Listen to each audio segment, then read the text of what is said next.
Hello to everyone joining. Just to say we'll kick off in about a minute to let people get on the Zoom.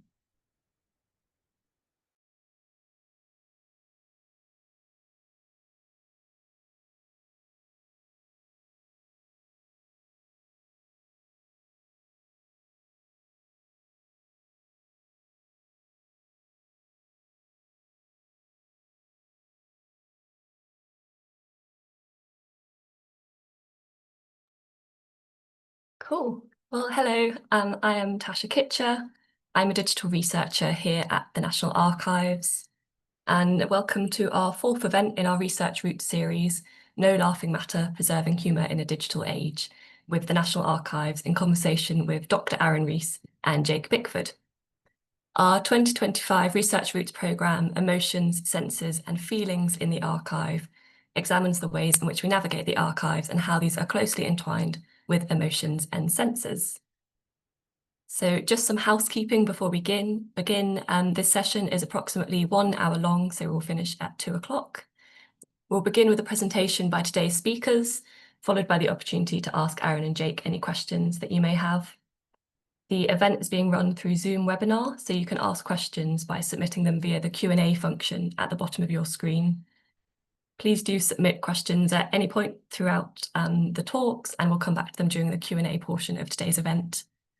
Should you need any technical support during the event, please reach out to the team via the chat and they can assist you.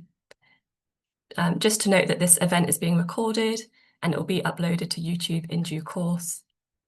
Finally, on the housekeeping, we've enabled live captions, so you can access these at the bottom of your screen by clicking live transcript and then show subtitle, or alternatively, you can hide these following the same process if you find them distracting. So before we get started, let me just introduce our speakers through the form of bios that they may or may not have written themselves. Dr. Arran Rees is a gay white millennial from the South Wales Valleys. He grew up during that point in our technological history, where he can remember a time before the internet, was a teenager awkwardly experiencing adolescence via MSN Messenger, and he got a Facebook account just in time to document Freshers' Week at university. Based on all of this, he shouldn't really want to preserve social media, but he does. And Arran went on to work in museums, and he undertook a PhD at the University of Leeds, where he explored how museums might collect social media content. His talk will be based on that, focused on the meme that he acquired with the Science Museum Group in 2021. Jake Bickford is a web archivist at the UK Government Web Archive, which collects and preserves government content published online. As part of this role, he works to help researchers navigate the complexities of the archived web, as well as spending a lot of time trying to keep unruly web crawlers in line. Before joining the National Archives, he worked at the University of Westminster, where archiving the website of the Hypermedia Research Centre gave him an abiding interest in preserving unusual web content. And he fondly recalls the siren song of his 2400 baud modem. So today, Arran is going to share his own research into the preservation of the absolute unit meme to demonstrate the importance of allowing space for humour in the archive and the practical challenge faced when doing so. Jake will then ground the discussion with a talk focused on digital preservation here at the National Archives, reflecting on the connection between Arran's research and the everyday activities of those in the UK Government Web Archive team. He's also going to be sharing some of the weird and wonderful digital records in that collection, and we'll have an online resource to share at the end for anyone that wants to explore these in more detail. I think that's enough for me. So now I'm going to hand over to Arran and his sheep. Okay. Thanks, Tasha.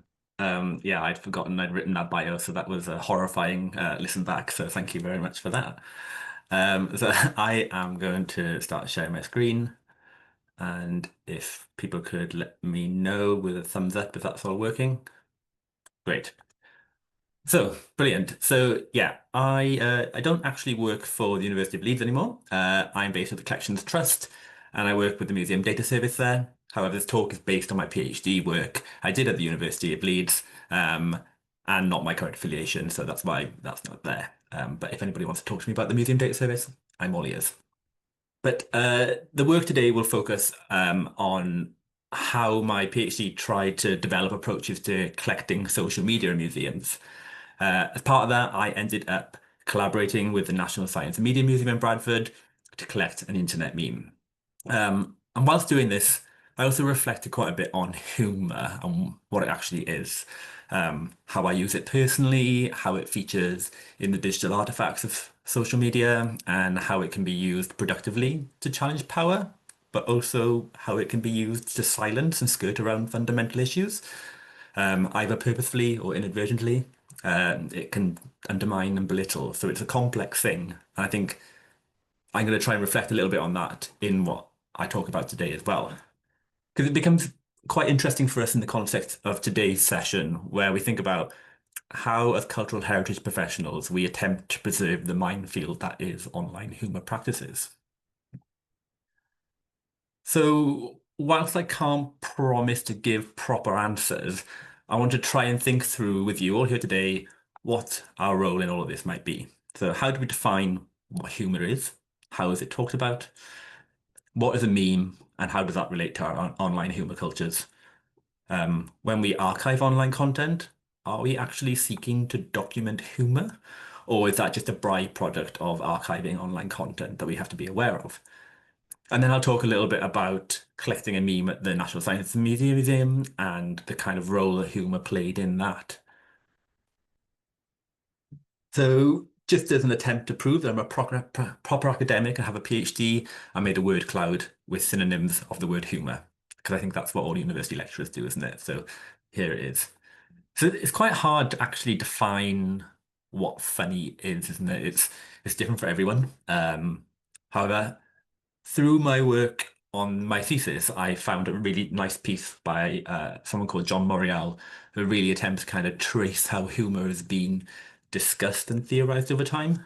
Um, in my thesis, I describe it as a largely hate-hate relationship with Western philosophy. People like Plato, Heidegger, and Freud have all kind of talked about it and pretty much didn't like it. So here we are.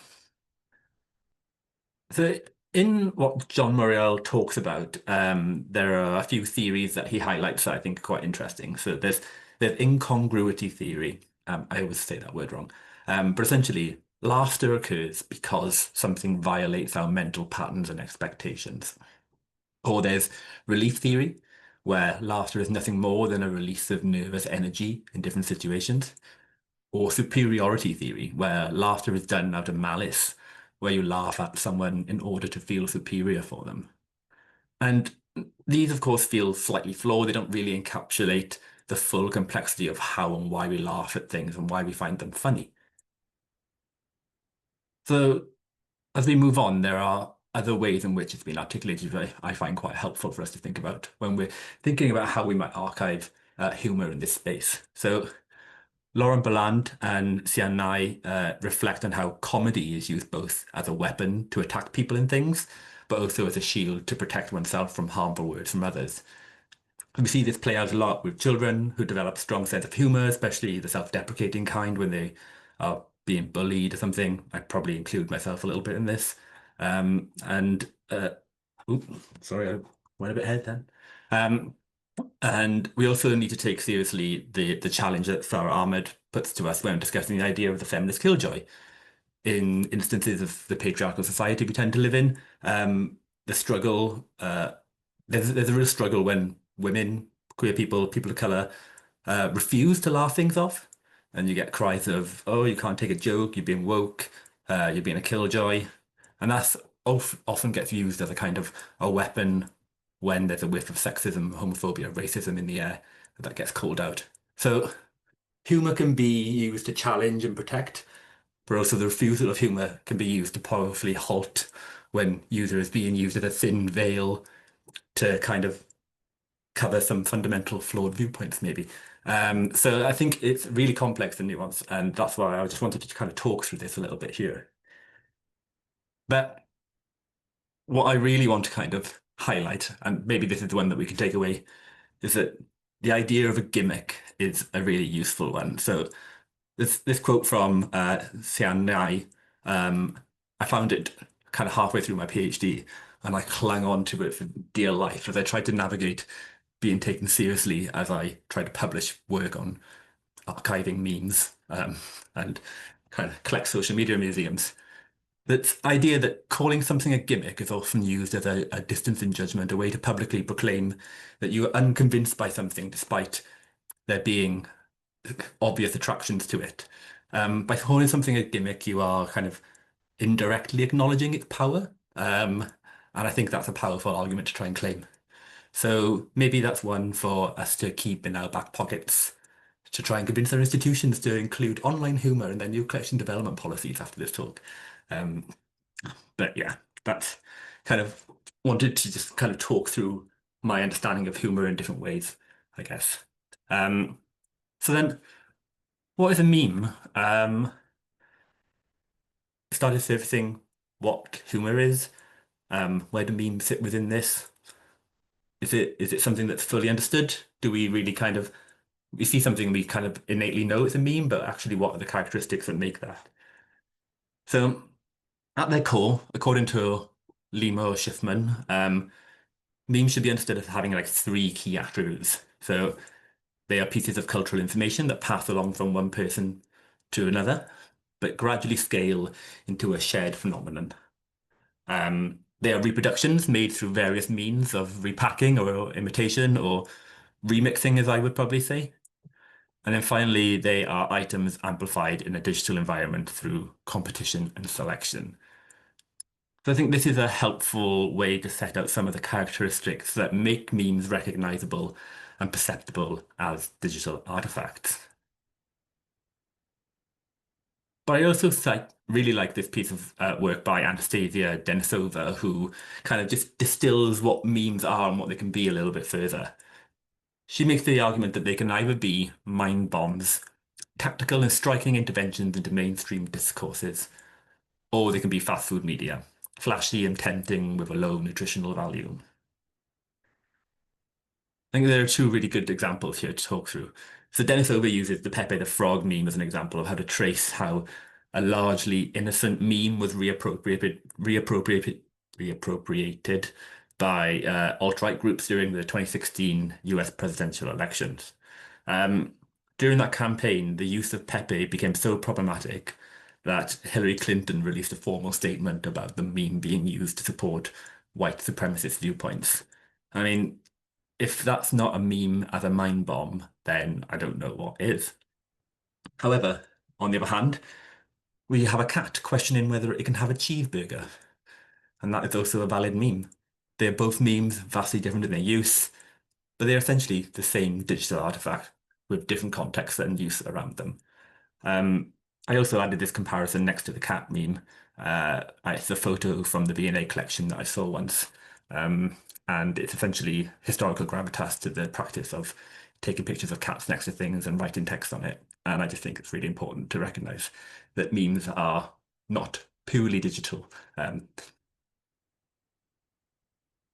so I think I'd like to believe we're all friends here and that archiving internet memes is something that we all agree is a potentially useful thing to do. Um, but who gets to decide if we're thinking about archiving humor? Who gets to decide what's funny?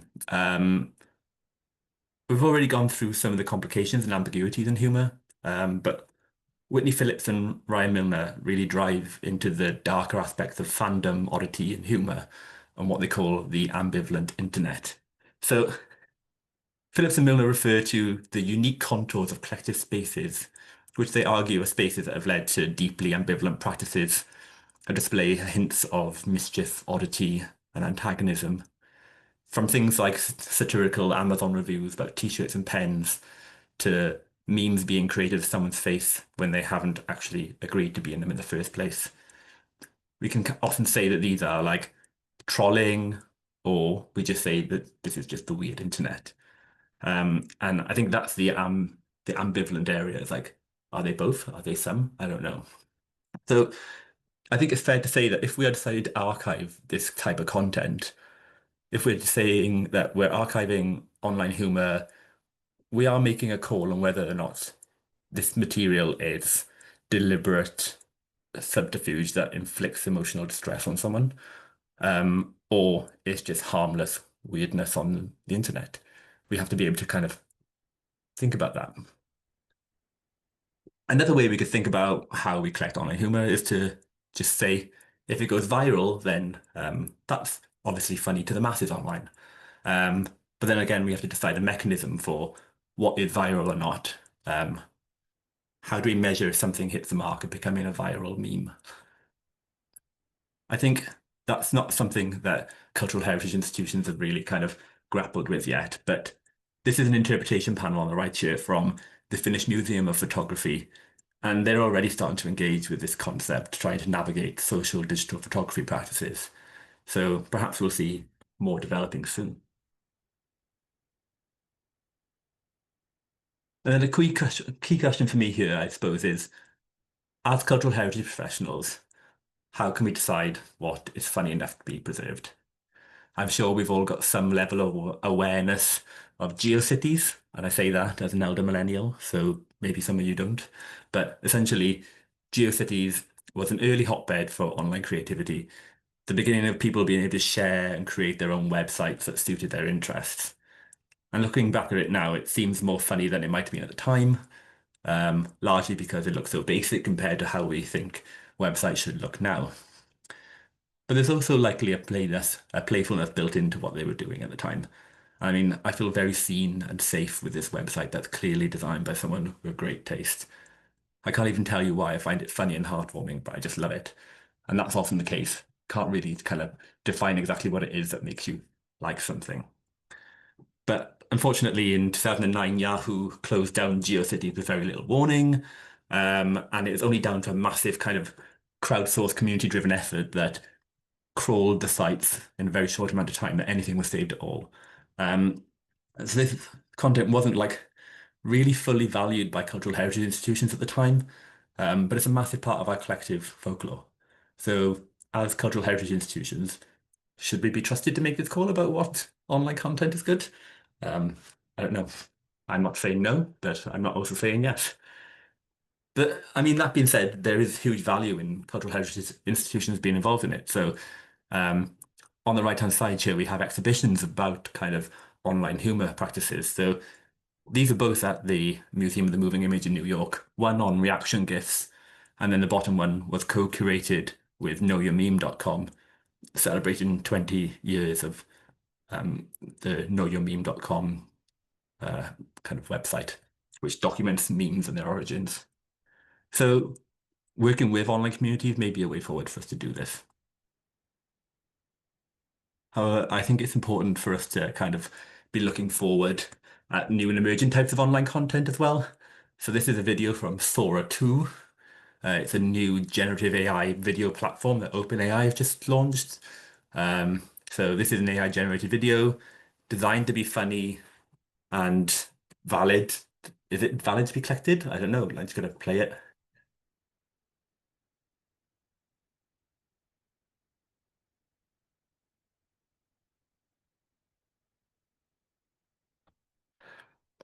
So hopefully there was sound on that, but essentially it was a cat being pulled over by the police.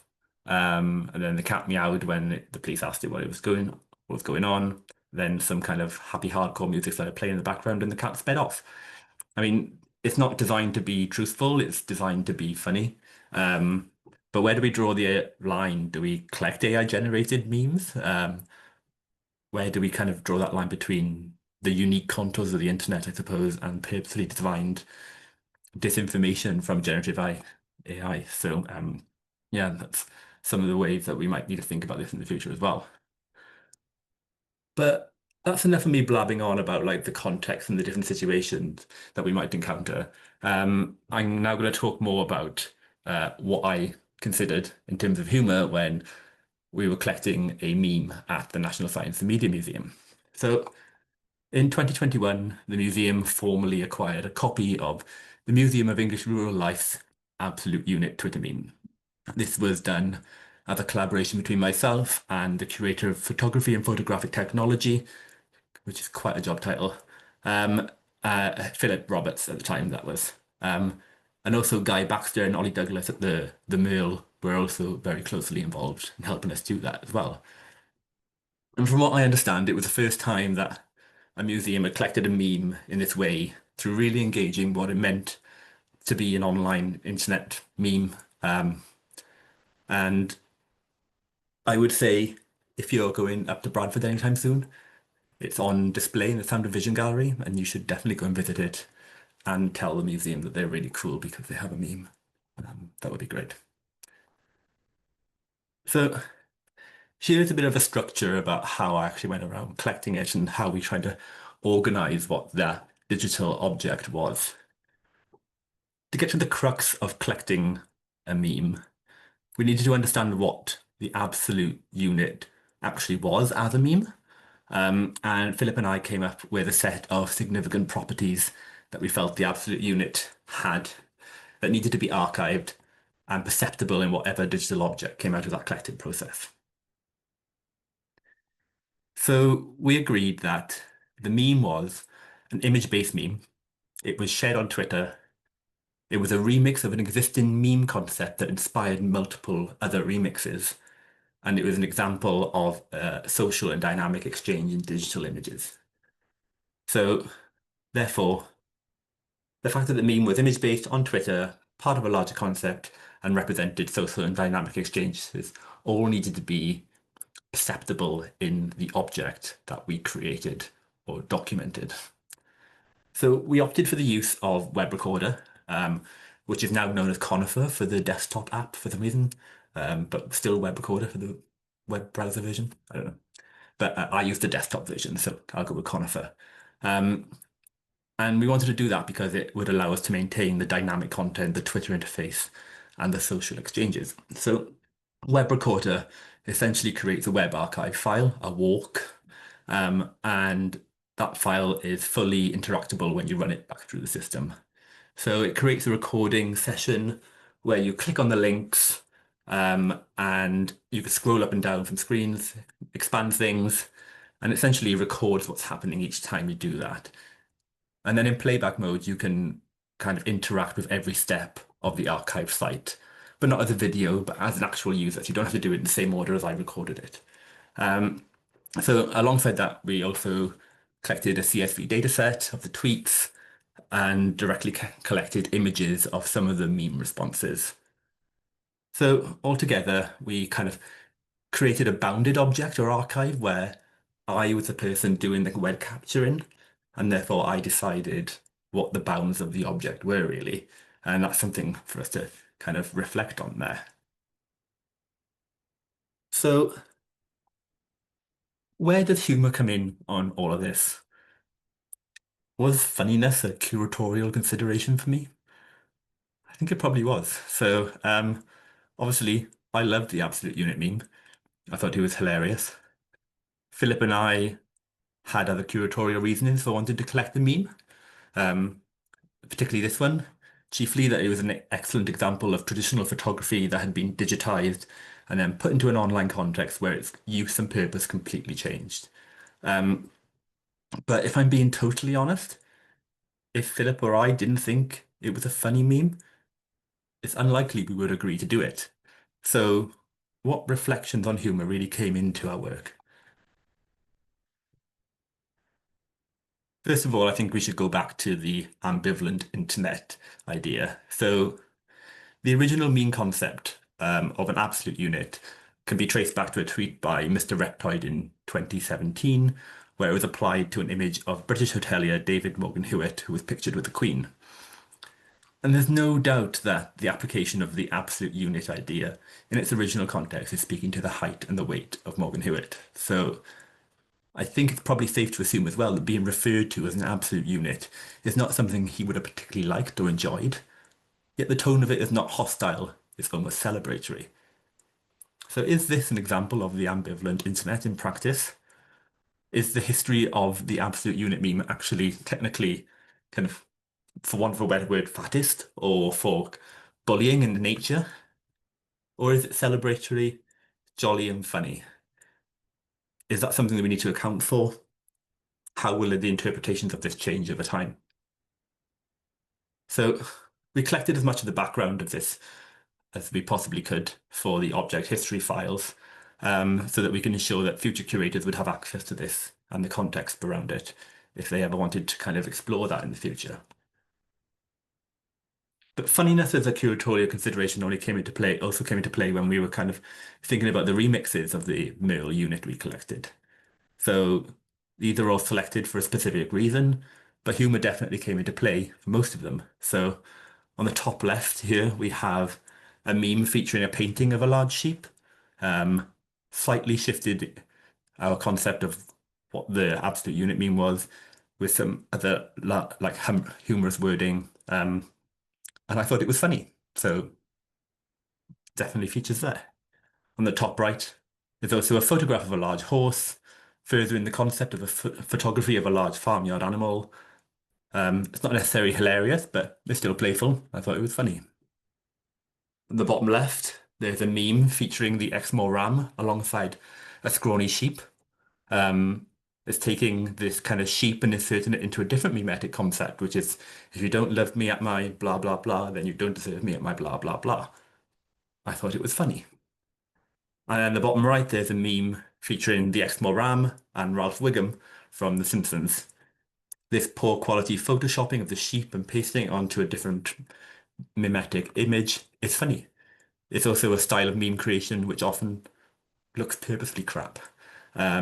But it's funny, I can't deny that. So there's definitely humor that captured my attention in this, as well as there being other reasons, but humor definitely plays a part. There were probably other replies to the meme as well, the absolute unit meme, that I'm sure other people thought were funny. Perhaps their humor was too sophisticated for me. Perhaps I was too sophisticated for their humor. I doubt it. But either way, what my understanding of funny was is what led to different aspects of the humor being collected. Um, and is that the right call? I don't know. I'm up for a debate on that. So I'm just going to kind of start bringing this to an end, really. Um, and I wanted to bring in some kind of conclusions, just retracing some of my main thinking points when bringing this talk together. Can we leave it to cultural heritage professionals to define what is funny or not, as a curatorial or an archival kind of oversight? And if not, is this something we need to work more with online communities to do? Are we happy that what was funny online 10 years ago is now potentially offensive? How do we deal with that? And also, in some cases, what is funny now was never intended to be funny in the first place. So we're laughing at things in a problematic way. Or we kind of applying that superiority theory kind of approach. We're laughing at something, mocking it. Is that okay? Ooh, did I do that? Anyway, I think that is that my I think my presentation just ended. And I'm going to stop sharing. But essentially, my final point was essentially, um, what was my final point? Let me just quickly check. Uh, it was what aspects of social media and kind of website objects do we need to archive in order to preserve the humor? How much context is needed? And really kind of, or am I just sad and it's all cringe and we shouldn't be doing it? That's also a valid thought. So yeah, that's me. Thank you very much. Thank you, Aaron. Very bold to go on a recorded webinar and announce that you're too sophisticated for some of the humour in the world. And I definitely would have worried that you weren't a proper academic if it weren't for the word cloud. So that was a relief. Um, just a reminder to everyone that you can pop your questions for Aaron in the Q&A, and I'll come back to them after Jake's talk. Now I'm going to hand over to Jake, who I think might be starting with the same farmyard animal theme. Indeed. Thank you, Tasha. I will just share my screen. Cool. Can people see that? Yes. Excellent. Great. Thanks, Tasha. So, hello, everyone. I'm Jake. I'm a white man with a shaved head and round glasses. This seems quite incongruous with the image now. That's not intentional, but perhaps there's a weird slip into incongruity. But I did just want to start off by saying that digital preservation, as we've seen, is a very wide field, and that we have many colleagues across the organisation and the wider community doing brilliant work in this space. But I'm a web archivist at the UK Government Web Archive, so that's what I'll be focusing on today. And one of the nice things about web archives is that they let us travel through time in a way that can feel very immediate, especially for those of us, like me, who remember the early web. I wanted to start though with a printed source. So in the mid-90s, I was a subscriber to Net magazine, and this excerpt is from the May 1995 issue. So 11 months before the Internet Archive was formally incorporated in April 1996. And incidentally, they're now celebrating 1 trillion pages archived, which is an amazing achievement. But while there was a rather lovely screenshot on that page, what I really wanted to draw your attention to here is this text, which described the HM Treasury website as quite possibly one of the dullest sites on the entire net. Now, I don't know if the Treasury's internet editor, as the position was called at the time, read Net magazine, but what we do know is that by the time the Internet Archive captured their page in November 1996, it looked like this, which I would struggle to describe as dull. In fact, I've been thinking a lot about how I would describe pages like this, because I want to avoid the trap of laughing at things just because they have a different aesthetic to what we're used to today. So while this page is perhaps a little kitsch to modern eyes, I think I'd like to suggest that pages like this reflect a kind of joyful aesthetic experimentation that was characteristic of the early web. A period that was also characterized by cool animations, here for the 1997 budget, and here for Ofcom's 3G Spectrum auction. Interestingly, this site was last updated in July 2000, but fortunately for us, it persisted online until we archived it in 2008. And this is a useful reminder for us that, like the early web, web archives can be rather unruly places. Here at the National Archives, we started systematically collecting government web content in 2003, initially working with the Internet Archive. And as part of that partnership, we were able to backfill this early content from the period 1996 to 2003. It's important to note for this early period that web archiving technology was in its infancy, and that the content wasn't being archived specifically for us. All this means that you're more likely to find gaps and missing assets such as images in this period. Which is a shame, because in some ways this was a golden age, both for the kind of exuberant experimentation we've been looking at, but also for more direct attempts at humour, which raise important questions around the appropriateness of this approach from government entities. Though to be fair, this Metropolitan Police microsite was aimed at children, of which more later. But while we might mourn the transition from sites like the one on the left from 1996 to the rather more restrained 2004 example on the right, the story doesn't end there as we enter the thrilling world of Flash. As people are probably aware, Flash was a multimedia platform that brought interactive content to the web and was wildly popular in the noughties, as for example with this National Archives Doomsday Book microsite aimed at schools. And if we're interested in finding more whimsical content for this period, then material aimed at young people is a rich seam, as with this example from the Farming Statistics Schools pages from DEFRA. Incidentally, this isn't the last time we'll be looking at potatoes today.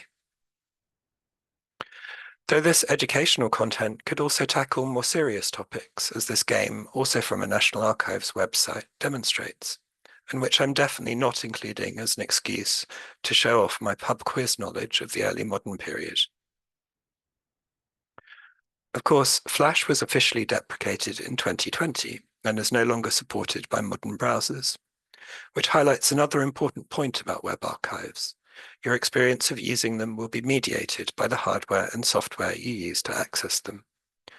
Fortunately, in the case of Flash, you can now use the Ruffle emulator to access the content I've been showing you, and much of it works surprisingly well. Now, I suggested earlier that we see a general move to a more restrained aesthetic and tone during this period, but that's by no means universal, particularly with sites that are tried to appeal directly to consumers, such as Love Chips, fronted by the inimitable Keith Chegwin and courtesy of the Potato Council. For obvious reasons, this is a favourite site of ours, which we could probably talk about all day, but I'll confine myself to a couple of highlights. Here you can see the fiendishly addictive flash game Chip Ahoy, and of course Cheggers Chiptune, which I'm pleased to say is still available to download from the archived site, though I haven't quite got around to setting it as my ringtone yet. Interestingly, even with Flash emulation, we're still seeing an error for the video player on this page, but fortunately that's where our social media archive comes in. We started capturing social media in 2014, focusing on YouTube and Twitter, and we added support for Flickr and a full text search from 2017. Perhaps unsurprisingly, the Chip Inspector YouTube channel wasn't top of our list of priorities at the time, but I'm pleased to report that while poking around in the source code for Love Chips while preparing for this talk, we found a link to the embedded video and found amazingly that the channel was still live on YouTube, and it will now be captured for posterity. This channel hasn't been published yet, but we'll include a link to where it will eventually live in the accompanying notes, so if you check back in a few weeks, you'll be able to see it for yourself. In our social media archive, the content's presented separately from the main web archive in a bespoke interface, and you can see how our own absolute unit tweet looks in the archive on the left. Another thing to keep in mind is that as the archive of government, we only capture content posted by government organisations. So on the right, we can see our own education team's response to the Merle's famous duck tweet, but not the original tweet from the Merle. It's also worth noting that since the change in ownership of Twitter in 2023, we haven't been able to capture via their API, and we now rely on organisations to deposit their content with us directly for inclusion in the social media archive. So we've seen how more whimsical government web content has persisted throughout the period we've been looking at, although perhaps in a way that was a bit more peripheral than in the early, more experimental days. But I think it'd be wrong not to acknowledge the various puns and references that we get to archive every day, even within the otherwise very serious space of gov.uk. Again, there's that sort of hint of incongruity there, I think, in some cases. There are also sometimes Easter eggs hidden around the contemporary government web, if you know where to look. On the left, we can see the rather lovely message our colleagues in GDS added to the humans text file on gov.uk when we were celebrating our collection turning 25. Students of web history will also note the reference to Martha Lane Fox, who was so influential in shaping the government web estate. Of course, pages like humans text aren't usually linked to from anywhere else in the site, which means if we don't know about them in advance, our crawlers won't be able to find them, and they usually won't be captured. So we're grateful to our colleague David Underdown for spotting this one. What crawlers do always see is the robots text file, like the example on the right from the Crown Commercial Service. Robots text files are used to tell bots and crawlers which parts of a site they're allowed to crawl. But there's absolutely no reason why they shouldn't also include beautiful ASCII art as well. And talking of crawlers, I wanted to acknowledge that web archiving itself can sometimes seem a rather quixotic business. We send our crawlers out into the world trying to capture this sprawling, complex mass of stuff. And unsurprisingly, they sometimes get into scrapes. For example, here where the poor crawler tried to buy everything in the Northern Lighthouse Board gift shop, adding over £4,000 worth of stock to its shopping basket. And in fact, a big part of our job is writing rules to try and keep the wayward crawler on the straight and narrow, while we hope still capturing the government web in all its glorious diversity. So I hope we've seen that the historic government web can be a surprisingly fun place to spend some time. But obviously there's a whole wide world of web archiving out there beyond government content. So I wanted to finish off by drawing your attention to the UK Web Archive at the British Library, and especially their British Stand-Up Comedy Special Collection, which you can read about in this blog post. I should note the BL blogs are being updated at the moment, but this one should be available again soon. And finally, do check out the Library of Congress, whose Web Cultures collection will, among other things, provide you with more memes than you could possibly consume in a lifetime. So thank you for listening. And I also just wanted to thank my colleagues Claire Newing and Annie Ward, who provided a lot of the material for this talk. So now I will hand back to Tasha for questions. Thank you. Thank you so much, Jake. That was objectively quite hilarious. It's just always great on a Wednesday lunchtime. I'll jump straight into questions. So a common theme in the Q&A is the theme of humour that is or has become offensive. And someone's asked, I don't think you're saying that you won't archive something that's offensive, but I wanted to gain clarity on how offensive material would be or should be treated, stored, and accessed. So I wondered if you could maybe both speak to this, perhaps Arran from a kind of ideal world perspective, and then Jake with a more of a practical insight into here at the National Archives. Yeah, of course. Thanks, Sasha. Yeah, I think it's really complex to think about how we can generate content warnings that are dynamic, and we can keep on top of it. Um, as I try to kind of highlight when I was talking about like the concept of humor, what is offensive to me may not be offensive to you. So do you need to have an institutional view on what is offensive, what is funny? Are we ready for organizations to really take that view and no, this is valid humor, this is offensive humor? I don't know, but I think content warnings are generally how it would be managed, but how the decision-making process works, I think for humor would be very difficult because yeah, you'd instantly get people saying you're limiting you're limiting what's my free speech. Or this kind of society we're living in today, I think it becomes increasingly difficult to manage that on an institutional level. Yeah, and I think from our perspective, it's important to note that the UK Government Web Archive is only one part of the collection of the National Archives. So our colleagues in cataloguing, taxonomy and data who work on Discovery, the archive catalogue that deals with records that are accessioned from government departments, have done lots of work around sort of sensitivity in their cataloguing guidance and things like that. So yeah, I wanted to acknowledge that work. It's rather more difficult with the UK Government Web Archive, I suppose, because of the extent and complexity of the archive. So the most common way in which people will access the web archive is through the full text search, and the full text search has 1.7 billion documents indexed in it. So clearly, manual checking of that content in the same way as we might be more familiar with in other areas isn't going to be possible. So yeah, I don't have a great answer about how we deal with that. I suppose we do have a takedown system. So for content where there are data protection issues or other kind of sensitivity issues, then if there was stuff that related to me as an individual, provided it met some of the takedown criteria, then there would be a possibility of pursuing that. But in terms of picking out problematic material proactively, it would be very difficult, I'm afraid.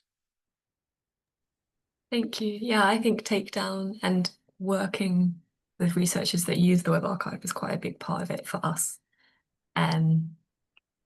Another question, how do we deal with the cringe factor of old memes? And the very nature of memes is that they are ephemeral and they move quickly in and out of fashion. And it's almost painful to interact with past memes, as painful as it is to look at your old Facebook posts. Do we accelerate this process by collecting memes? Maybe one for Arran. I mean, yes. When it's collected, is it no longer cool? I don't know. Does obviously I think the National Archives is the coolest place in the world, but or one of them.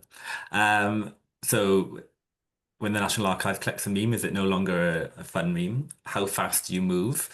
How fast can you move with kind of changing meme cultures? I suppose I would come down to it being an individual institutional choice to if you're collecting a meme, it can't be just because I'm collecting a meme because it's a meme. There has to be a real curatorial reasoning behind it being in your museum collection or in your archival collections. Um, so for us at the Science and Media Museum, yes, it was a funny meme. Yes, that like featured in how we were thinking about it, but actually, as I said, the curatorial reasoning was that this was a photograph that had been through a digitization process, had been posted onto a social media platform and transformed into something else. Really, it was the photographic technology curatorial line that really underpinned the validity of us collecting that and informed how we did it. Um, but cringe memes are also part of our internet history, so I think it's valid that we lean into the cringe. Yeah, and I think from our perspective, if the government is using that mode of communication, then it's part of the public record and we need to know it. And I'm sorry if that accelerates the cringification process, but you know, that's necessary. I think quite a similar question. How do we exhibit digital ephemera without alienating the people that made it? Very good question. I suppose when we collected the absolute unit meme, we really tried to think about how people would experience it again. And that was a major driver in how we used and why we use web recorder. Because as Jake, as you mentioned, Twitter no longer is accessible in the same way it was. It no longer looks the same. It no longer is Twitter. It's a very different place. But the way we captured it on web recorder, you can see what the meme looked like in its original format, and it's what Twitter looked like when it was Twitter, when how you could engage with it. It's a time where I could access the Twitter API, I could pull out the data sets. It actually documents Twitter as much as it documents meme cultures. Um, so having it in a way that you can scroll up and down, you're not just kind of you're not just right clicking and saving a JPEG and saying that's a meme. We tried to really make sure that we were encapsulating the experience of scrolling through a Twitter feed and seeing the meme and engaging with it and seeing the responses. Um, so I think if you can display it in a way that kind of takes account of that, then that's great. I'm not saying you can't blow it up as a big picture and put it on the wall, but I think screen mediated is probably the best way to do it. Yeah, and I think in terms of like alienating the creators of the content, um, is perhaps a less obvious issue for us because we are archiving government content created by government officials. Obviously, we try and work closely with them as much as possible, but I think and so perhaps that's more of an issue for other web archives, such as the ones I mentioned at the end, who are getting the wider internet. But I still think it's really important to treat the content with respect. And I guess that's what I was trying to navigate with some of the earlier websites where trying to kind of unpack why, like often people's reaction to these is to laugh. And it's kind of, yeah, I think it's just important to remember this is work that people have done. And, you know, it might look kitsch or unusual to us, but it's important to like unpack those feelings, I guess. Yeah, definitely. Um, no, I agree, and I would just kind of follow up on what I was saying and taking into account what you said, Project, there. That I mean, when we collected the remixes of the um, absolute unit meme from the Merle, those four that I showed, we tried to do it in a way that felt natural. So we brought the social media team into it. We slid into their DMs.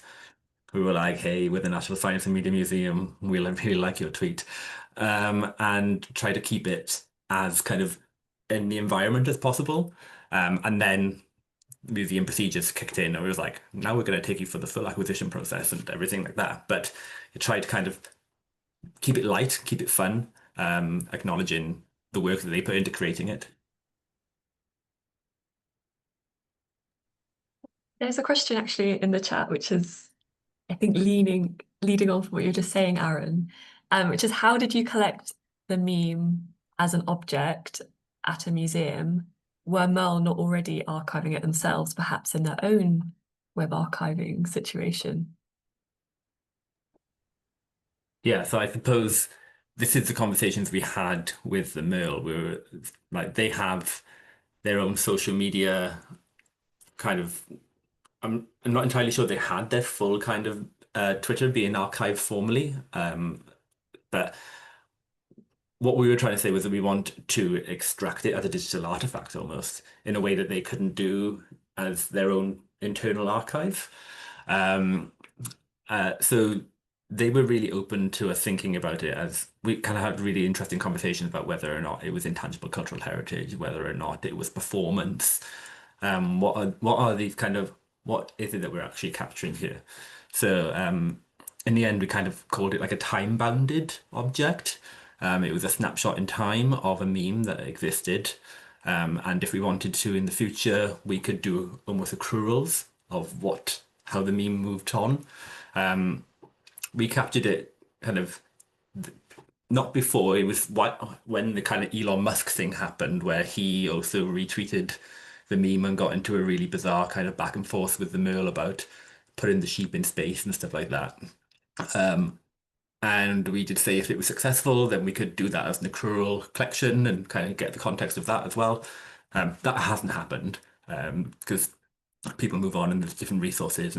But I just think that yeah, we treated it as a meme, as technology rather than as a internal tweet in the archive.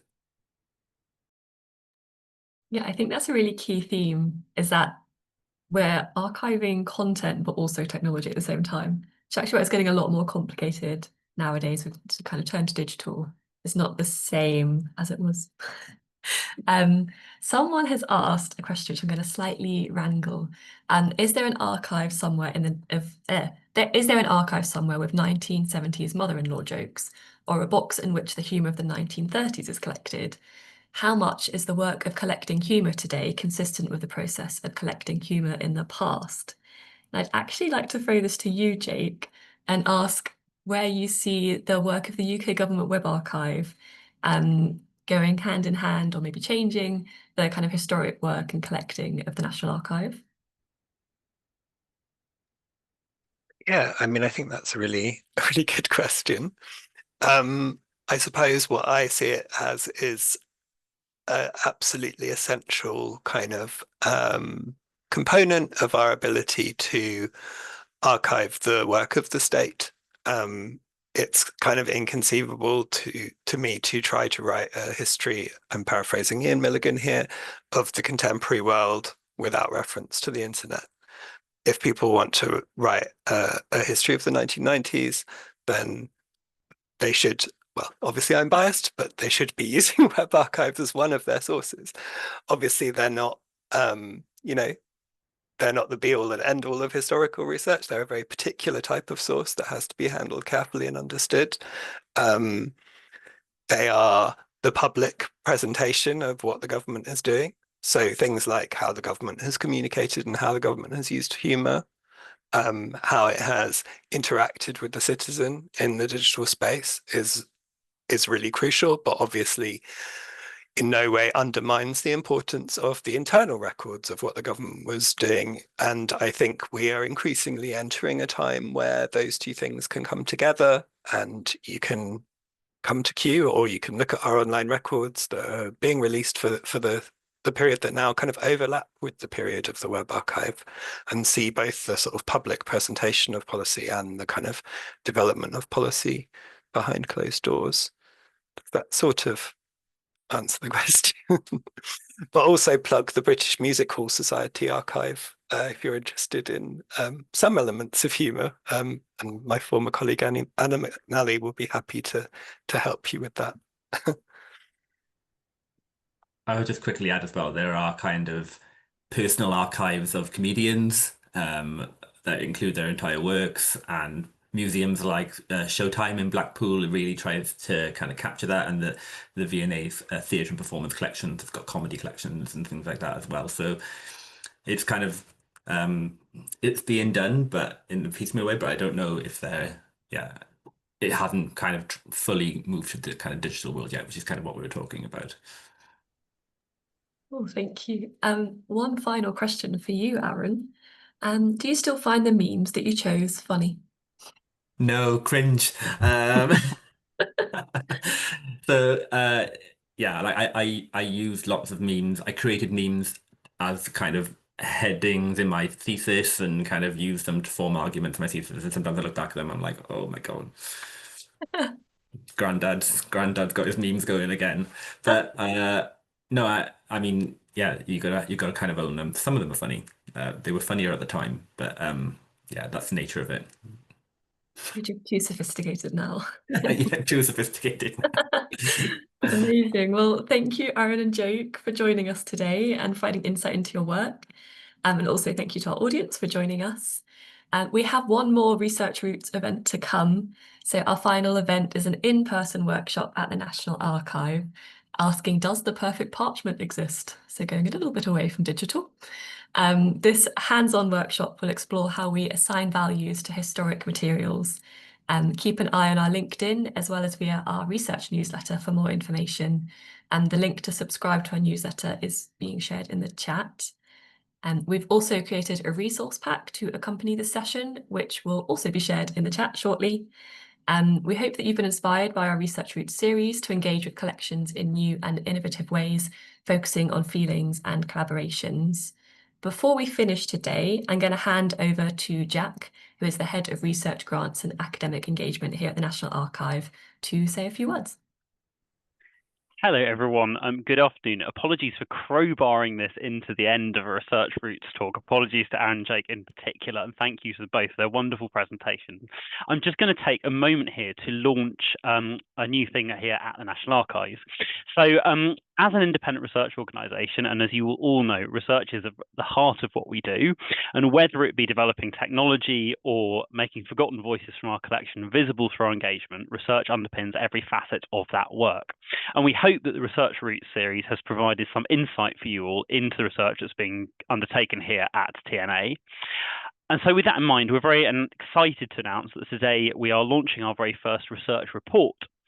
So the National Archives Research Report will showcase the vast array of research performed by staff and PhD students across our organisation.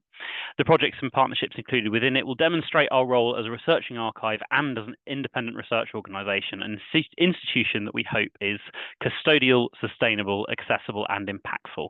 We're going to be publishing a research report every autumn from now on. It's part of our commitment to championing the research of our colleagues, of our students, of our volunteers, of our visitors, and it's also part of our being accountable to you, our audience, as a research community. So I'm sure that the link to that research report will pop up in the chat magically in the coming seconds. We hope it will shed light on our own research here at the National Archives, but we also hope that it will inspire and encourage you to engage with our collections and our practice in new and innovative ways. If reading the report sparks a research idea that could involve us, please do get in touch. Have a great week. Thank you for coming to the event and indeed all of these Research Roots events. Enjoy reading our research report when it comes out, and we hope to see you at an event very soon.